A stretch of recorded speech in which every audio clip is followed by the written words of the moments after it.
Welcome back to the realm of love. Previously, we beheld two tales divided only by time. Currently, we're going to behold three time-traveling movies that just so happen to involve Rachel McAdams. And guess what? We're going to pit these ones against each other too. What are our metrics? 1. Power. Does the time travel in the movie make sense, and more importantly, is it cool?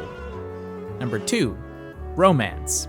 Is the romance believable and juicy and entertaining? And number 3. Morality. How badly is time travel used to manipulate Rachel McAdams? FYI, this is a category you do not want to score high in, because it counts against your movie.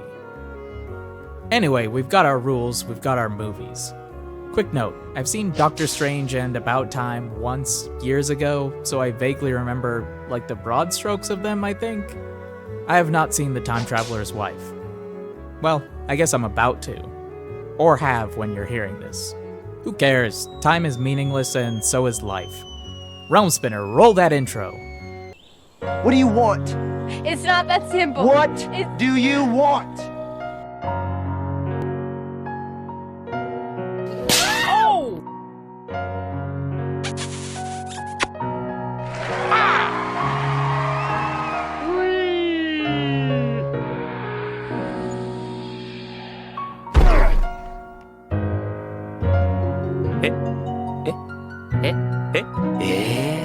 Hello. Christian.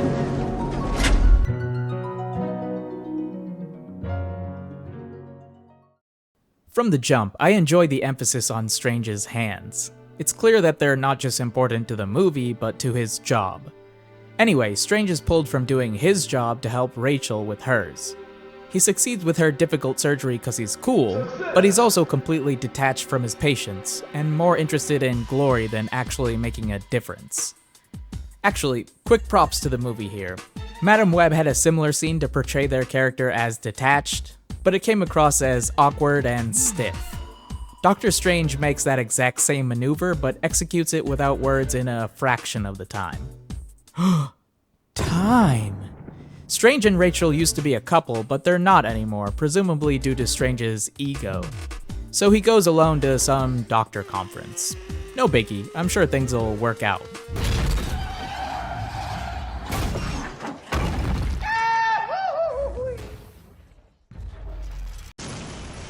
Looks like Strange's hands are ruined, and so is his career. Well, at least he has Rachel. Goodbye, Stephen.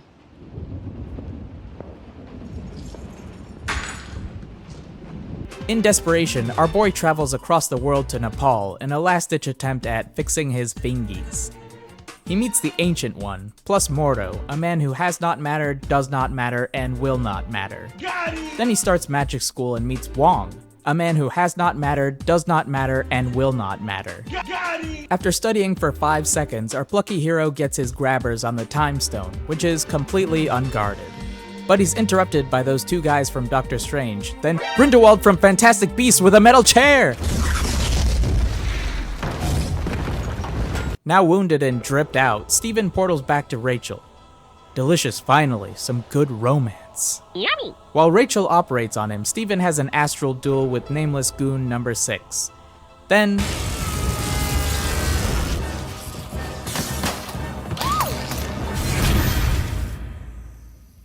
Jesus Christ! Is that legal? Shut up. Stephen's apologizing for being a jerk, and... oh, he's leaving. Checking his pulse?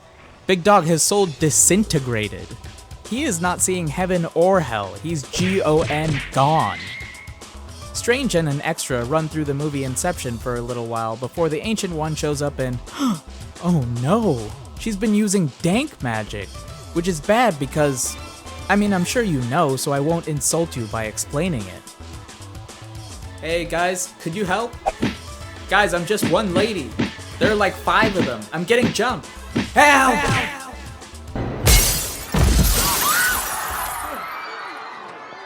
Alright, Stephen and the Ancient One are having an astral combo, so it's up to Rachel to save the day.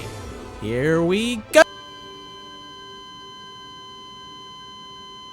Strange and Rachel reconcile, But he doesn't have time for romance right now, even though we're literally in the realm of love, you smug jerk. Anyway, final battle time.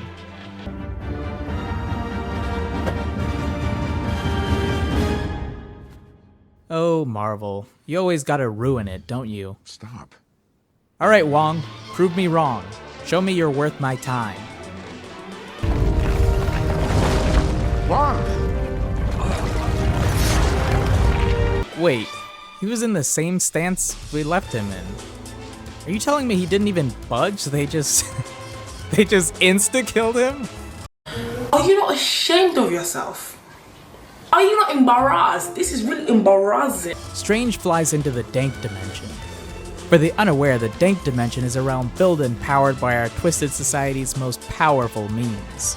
In it, Strange encounters Dormammu, who is super based. But Strange traps Mr. Mamu in a time loop, which eventually annoys the Dank God enough that he decides to withdraw his offer and also kill Grindelwald. Success! This unnamed extra doesn't like that, so he promptly exits the movie. Strange, however, does like that, so he becomes Sorcerer Supreme. Cause like, if anyone tries to stop him, he'll just vaporize their soul. Alright, there's a lot here I really like and a lot here I really don't. I'm gonna save my assessments of the power, romance, and morality for the tail end of the video. For now, let's discuss this movie's merits outside of those categories. You know how I said the movie starts with hand stuff? Not like that, you sick freak. Strange hand stuff. Bruh. Anyway, I lied. It actually starts with Grindelwald stealing a book and the Ancient One fighting him and his goons. But I cut that out because that scene adds and means nothing. I'm guessing it was tossed in to keep the audience's attention, but I'm not 5 anymore. I'm like twice that old and like 10% smarter. Don't insult me, Disney.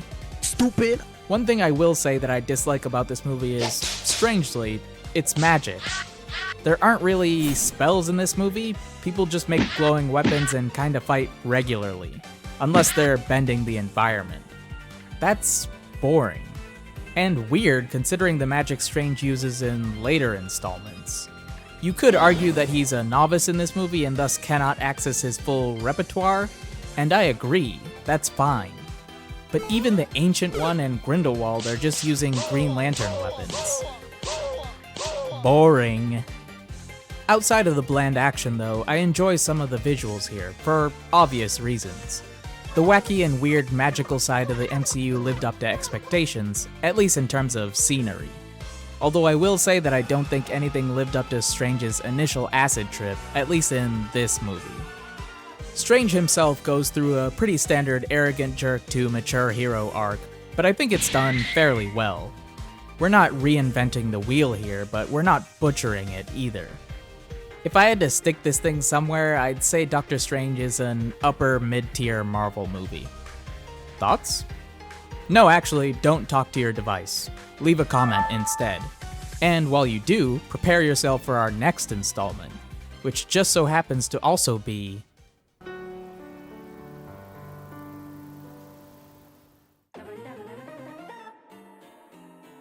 It's New Year's and our protagonist, Tim, is too shy to kiss a girl. But the next day, his daddy takes him aside to let him in on a little secret. This is going to sound strange. But the men in the family can travel in time. Money would be the obvious thing. Very mixed blessing. Utterly screwed up your grandfather's life, left him without love or friends. I've never bumped into a genuinely happy rich person. Oh yeah? Rich people are all sad? How's that castle on the beach treating you, time boy? Tim immediately uses this awesome power to kiss a girl who we will never see again. He then has a summer not romance with his sister's friend, Margot. Margot rejects Tim when he asks her out at the end of the summer, saying, "It's just a shame you left it till last night. We should have tried creeping along the corridor while we still had time." Then when he goes back in time to ask her out earlier, she says, "Try me on the last night. See what happens then, shall we?"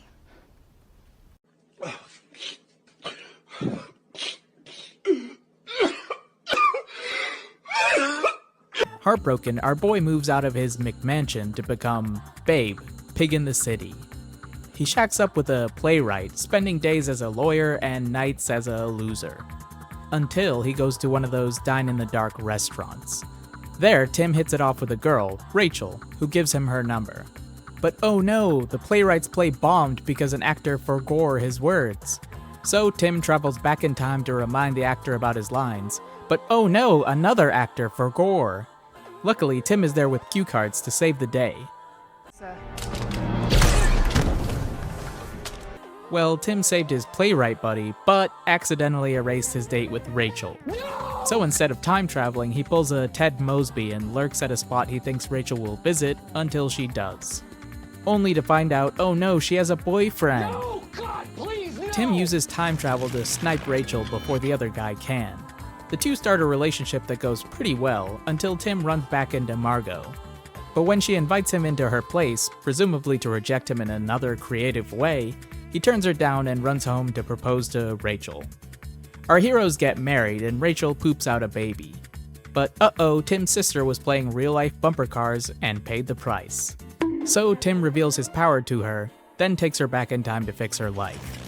When she returns, her memories adjust to her new reality, whereas Tim must learn manually. Interesting, writing that down. Tim goes home and, uh-oh, time traveling to before your baby was born changes that baby. But it's also based on date of birth, not conception, which doesn't make sense. But I'll allow it. so, Tim must pick between fixing his sister's life or returning his baby to its OG state. Tough call. Tim fixes his sister manually by sitting at her bedside until she's not an alcoholic anymore. Then, as thanks, his daddy dies. Yikes! But uh-oh, his wife wants another baby, so Tim has to decide between holding on to his dad and having a baby. Tim visits his father one last time, then decides that he doesn't actually need time travel, cause life is good enough without it. And our cute little movie ends. You know, it's funny that Tim deemed time travel unnecessary at the end there, cause he only made that choice after using it to vastly improve his life. In a way, he follows in his daddy's footsteps by benefiting from something before deeming himself above it. Like father like son, eh? Look, I have a lot to say about this movie's protagonist and his time-traveling shenanigans, but I'm gonna shut my pretty mouth and save my analysis for the end. For now, let me just say this movie is good. It's a fun premise bolstered by good performances and cleverly relatable writing. It does drag at times, especially at the end, which actually goes beyond the father-son beach trip, but who am I to judge? I'm just a dripped-out Cyberman chit-chatting with you across space and time. Oi, speaking of segues, I hope the next movie has one in it, cause I haven't seen it and I am writing this before I do. Let's watch it now as we, together, become.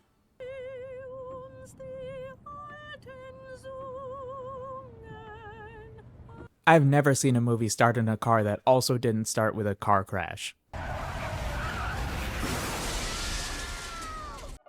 How does he do that? Henry meets older Henry, who tells him his life is gonna be rough. Cause he's a time traveler, except when he travels he does so involuntarily and naked. Well, this sucks. Adult Henry runs into Rachel, who looks at him like she wants to consume his soul. She apparently knows him very well, despite this being their first meeting, cause she's met older Henry. When, you may ask? Well, after Rachel consumes his soul, Henry travels back in time to when Rachel is a child. To kick it with her. Huh? This is apparently a thing. He visits her as she grows up just to chill. You weird, buddy. You're weird. Anyway, Henry proposes to adult Rachel in bed. Huh, how familiar. Henry then meets Rachel's zaddy, who is a gun nut. That's a surprise tool that can help us later. Our heroes get married. Young Henry time slips away from the marriage, so old Henry takes his place, but young Henry returns for the first dance.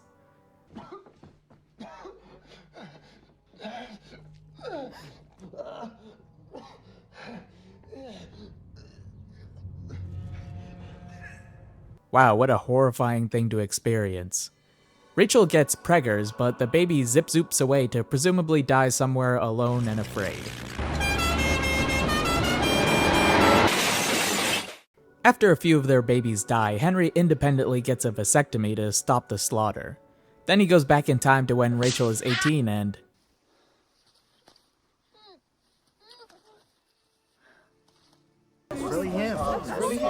You're a victim. In modern times, Henry tells Rachel about his snip-snip, and it goes, well. You tricked me. Expose him! You came to that meadow, and you forced yourself into the heart and the mind of a little girl. Expose him! Rachel sneaks out and sleeps with young Henry, getting preggers. This time it sticks, and hey, their kid Alba is a time traveler too. Except she can partially control her powers. Wow, bro's getting styled on by a 10-year-old. To add insult to injury, Henry gets frostbite and has to be in a wheelchair. Then...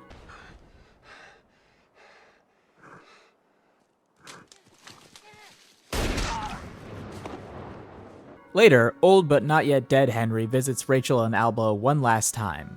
Then the two move on to greener pastures.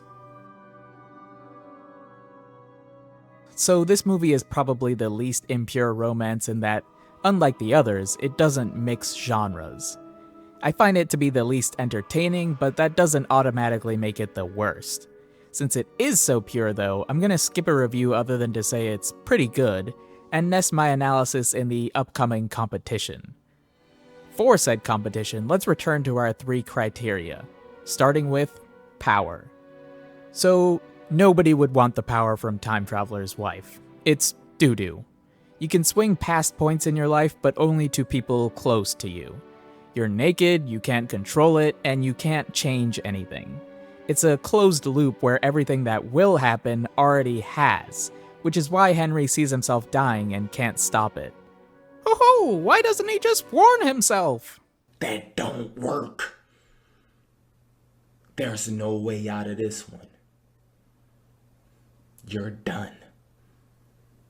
That's interesting, but as a time traveler, it's misery, even for Alba, who can partially control it. About Time, on the other hand, makes Tim a minor deity. He can travel back and forth from any point in his life, changing events as he pleases.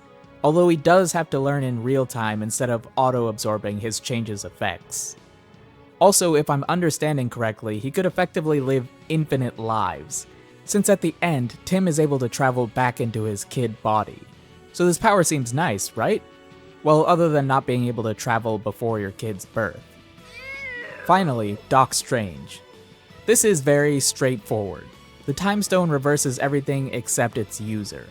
You can also travel through time yourself, seemingly replacing wherever you were before, as Strange does at the end. It's not clear whether you can go forward in time, but I'm assuming the answer is yes? Future! That's super simple, which also makes it kinda boring. I will say though that the time travel usage in the climax is a creative way to defeat an invincible villain, which mitigates the blandness of this power. So, ranking time. I'm gonna put Time Traveler's Wife at the bottom.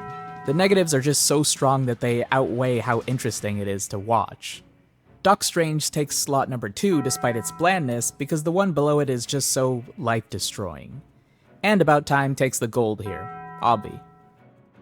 Morality. Hoo boy. Doc Strange is the easiest because he doesn't use time travel at all around Rachel. It gets an easy number 1. But the other 2 movies, big dog. Time Traveler's Wife features grooming. Straight up. Henry molded Rachel's life so she'd become his wife. Bars. But in About Time, Tim also manipulates events to make Rachel his. He steals her from another dude, then replays events consistently to get the best course. Also, unlike the Time Traveler's Wife, Tim never tells Rachel about his power. I find that omission very intentional. Because if I was with a time traveler and I knew about it, I'd second guess every argument, every event, everything. but she doesn't get the chance to know her partner's true self because he can and does rewind to mold his image to her liking. This is tough, but I'm gonna put Time Traveler's Wife at number 3 and About Time at number 2. Cause I mean, at least About Rachel got to live in freedom to adulthood before meeting Tim. Wife Rachel never had a chance. Romance. Look, this isn't gonna go how you think it will. Cause I'm putting About Time at the bottom, Doc Strange at number 2, and Time Wife Travel Time at number 1. You what? Let me explain, jeez, chill. Hey, no, stop. Just calm down. Don't do it. Of these 3 movies, About Time is actually the poorest at defining Rachel as her own independent character. In both of the other films, Rachel argues with her lover, takes actions without him, and in one doesn't even end up with him. But in About Time, Rachel never opposes Tim, never seriously argues with Tim, never shows herself to be a full human. The writer has her say this: "Well, I'm very insecure. Okay, I have a very bad temper sometimes." But when she does get mad once, it's brushed off as a joke. Her insecurity doesn't really ever come up either, apart from her asking for a compliment once or twice. So the romance here feels a little immature. In the other films, Rachel has her own things going on. She's willing to challenge her lovers in a way that makes her feel like she sometimes is on or above their level, even though she was groomed in one. These relationships subsequently feel more fleshed out and realistic, at least to me. So where does that leave us? Well, with Doctor Strange as the winner of the Time Wars! That's bananas. I'm actually kinda mad. I don't even like Doctor Strange like that. What do you think, though? And stop talking to your screen. Leave a comment instead, you silly goose. Oh, and also, that's all for this one. Like and subscribe, because I've got more rewrites, fixes, essays, and whatnot in the works. And until the next one, mwah.